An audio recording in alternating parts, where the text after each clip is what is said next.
So you've seen how China uses its army to kill. Another weapon of choice is the press. China's relationship with the media has always been complicated. Successive governments have struggled with the concept of free speech. Under Xi Jinping, the press has been most definitively reduced to a propaganda machine. But not just at home, outside China too. The world over, Beijing is buying editors, editorials and advertorials. We've been telling you all about it, how China has paid up to $250,000 to place ads in leading media houses, how it is enticing international journalists with junkets, and how China invests as much as $1.3 billion every year to control the global narrative. And now, in the middle of the pandemic, China is censoring foreign diplomats too. I have 3 instances. Let's start with the People's Daily. It is owned by the Communist Party of China. The paper recently refused to publish an opinion piece by the US ambassador to China, Terry Branstad. Why? The People's Daily said, and you have to listen to this, the Envoys article failed to meet its standards. Let me quote from the statement. In our opinion, the op-ed in the name of Ambassador Branstad is full of loopholes and seriously inconsistent with facts.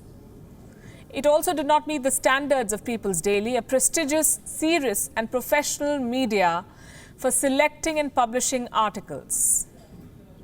I don't even know where to begin. Allow me to show you the People's Daily's love for standards and facts. This is an article published earlier today. It argues that China is helping you and me grow through trade. Of course, China's benevolence is legendary. It helps everyone grow. Anyway, the US ambassador was not the only one to face Chinese censorship. Last month, Beijing refused to publish the Indian envoy to China, Vikram Misri. The publication in question this time was the Global Times. On the 6th of August, the Global Times published an article on Kashmir. It had quotes from Moinul Haq, the Pakistani envoy to China. When the Indian envoy sent his rebuttal, the Global Times refused to publish it.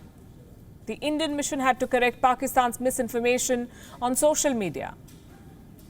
Do you know what else China recently censored? A friendship letter from the European Union. We've told you about this.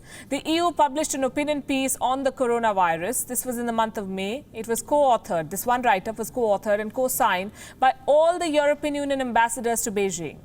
It was published in state-run newspaper China Daily. The op-ed was meant to celebrate 45 years of diplomatic relations with China, but China deleted one paragraph from the letter. Here's what the deleted paragraph said. The outbreak of the coronavirus in China and its subsequent spread to the world over the past 3 months has meant that our pre-existing plans have temporarily sidetracked. Moral of the story, China censors everything. And when that doesn't work, it issues threats. Ask foreign journalists working in Beijing. 2 Australian journalists were recently flown out of China. Why? Because they were no longer safe in Beijing. Bill Birtles and Mike Smith were advised by the Australian embassy to leave China last week. The Chinese police showed up at one of their doorsteps the night before he was supposed to board the flight to Australia. The journalist had to move to the Australian embassy for safety. He was quizzed by the Chinese police in the presence of the Australian ambassador. The journalist was asked to reveal his sources, especially the ones he spoke to for reporting on the Hong Kong security law. And that's not all. Last month, China detained an Australian journalist named Cheng Li. She worked with the CGTN, the state broadcaster. She's currently in Chinese custody. Why? Because Beijing has accused her of quote-unquote criminal activity endangering China's national security. This is China at war with the press. If you're not writing or talking in favor of China, you become a state enemy. It is either propaganda or prison.